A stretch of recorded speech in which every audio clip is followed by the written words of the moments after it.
kausat ken gagayem ti pamati, daimbag nga bigat kada kay amin. Pagkablawan tayo matitunggal may sapo, nagungar na Jesus, Alleluia, Alleluia. Madatayin apo, iti may kalima a Domingo, ti panagungar. Kahit nagpintas man apo, at iti may kalima a Domingo, ti panagungar, manggigantay iti Banghelyo, nga daytoy ket palagipan na tayo na apo Jesus.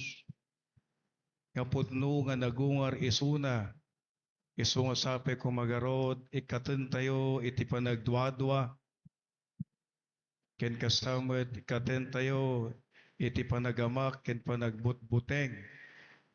Gapanan tayted na kada tayo iti kapya, ken kastamet iti namnama, iti napanagungar.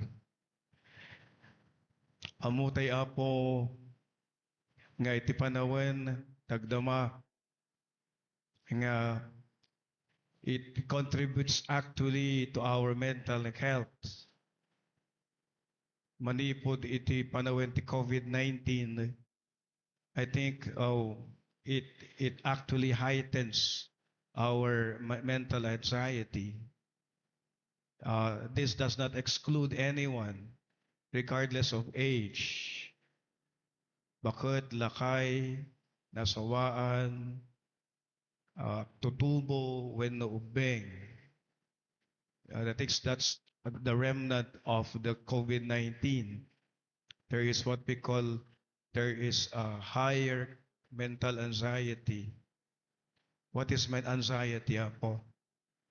Jay panagamak, pakukumikuman iti kuna tayo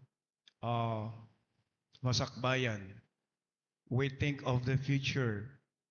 We're too much preoccupied with what will happen in the next few months, in the next few days. Lagi tayong kinakabahan, lagi tayong natatakot kung anong mangyayari sa kinabukasan. Amen? But you see, anxiety is useless, as they say. Dahil ang iniisip mo na mangyayari sa kinabukasan ay hindi mangyayari. Dahil ang napakahalaga kung ano yung kasalukuyan at hinaharap. Sa dami mong iniisip kung anong mangyayari, what if, sa dami mong pakadandanagam, iti anya mapasamak, iti kuna tayo in the future, we are missing a lot of opportunities of the present time. The very gift of Easter and the very gift of our Lord Jesus Christ is that let us make most of the time, the present time, and the time of the present that really matters. So, ang sat king gagayem ko na Jesus, saan kayo madanagan? Saan kayo mariribukan? Mamati kayo ti Diyos, mamati kayo met kanyak. Adu, ti pagyanan, ti balay namak, ket inak mangisaga na ti pagyanan niyo. Nagpintas pa'y dating ebanghelyo, gapon na tabi palagip garod kada tayo, ket ipanagdalyasat tayo kad kadwatay lata na Apo Jesus.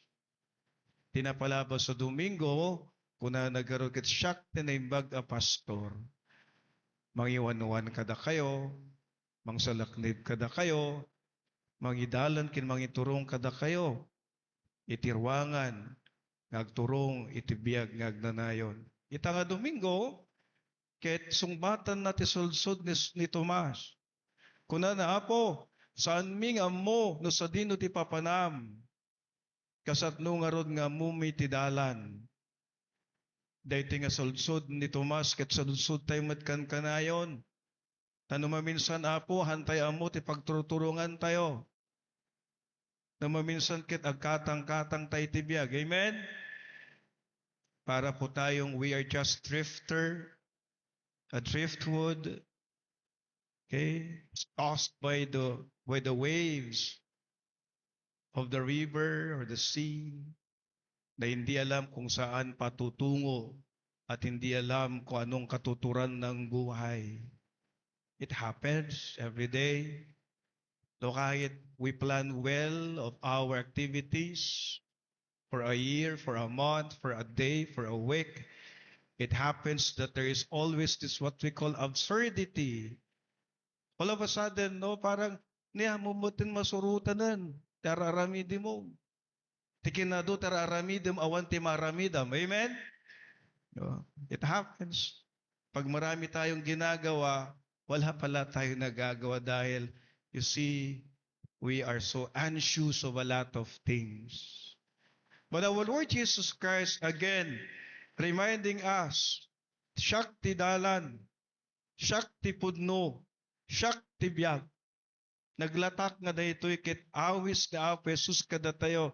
It's a word, it's words of promise, words of hope, words that gives joy in our heart, and the words these are words that actually assures us of our salvation to Him.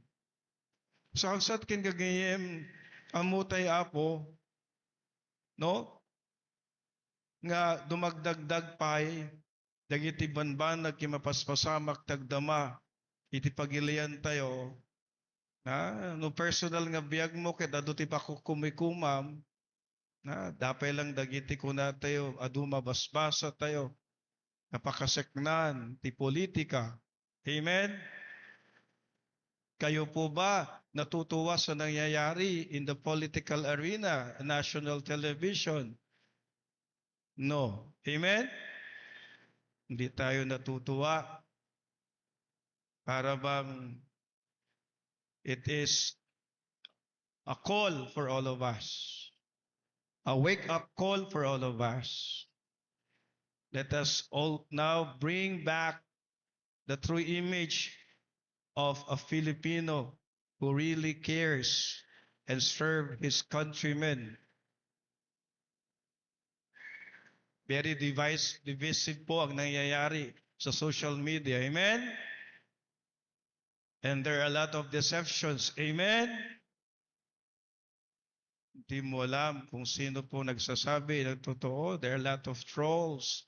They make money out of it.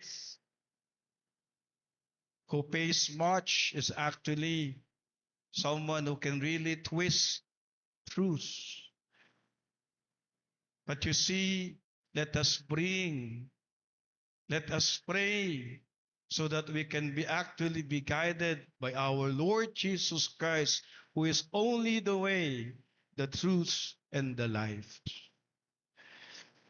Mga kapatid, sa linggong ito, nagpapalala po sa atin na makinig tayo kay Jesus. Sa ating pagdarasal, sa taimtiman at tapat na dasal natin, ay laging pinapalala na ating Panginoong Yesus, siya lamang ang daan. Laging pinapalala ni Yesus, siya ang tama, katapatan, at higit sa lahat, siya ang buhay. Mga kapatid, sa gitna ng krisis, no, it's a good sign because I think slowly the crisis in the Middle East between Iran and the U.S., Israel, and Iran, I think God is listening to our prayers. Now, can we also pray for our country? As a community, we need to pray hard for our country para sa ganon, sana hindi tuluyan na masira ang imahe natin bilang isang Pilipino, na ang tunay na Pilipino ay may tunay na pagmamalasakit sa kapwa at sa bayan. Mga kapatid, ang ating Panginoong Yesus, Jesus gave us a hope by His words when He said, Shakti dalan, kenti pudno, kenti biyag. Sapay kung magarod, Kada tayo ket ipasnek tay ti dumngeg kenkwana. Tano dumngeg tay kenkwana. Kuna tay garod apo maawatan tayo. Hinapintas nga plano ni Apo Dios kada tayo. No dumngeg tayo kenkwana, malawlawagan ti panpanunot tayo. No dumngeg tayo kenkwana, mapalag-an ti rikna tayo. Ken no dumngeg tayo kenkwana, amu tayo. Nasaya at ti pagbanagan ti biyag tayo. Kakasat ken gagayem, sapay kumagarod, ipasnek tayo lata, adumngeg, titimek na pesos. Ken sapay kumagarod, ibiyag tayo, iti sa una, kas kinuna na, siyak ti dalan ken ti pudno ken ti biyag. Awan ti makapantama, no di magna kaniyak. Amen.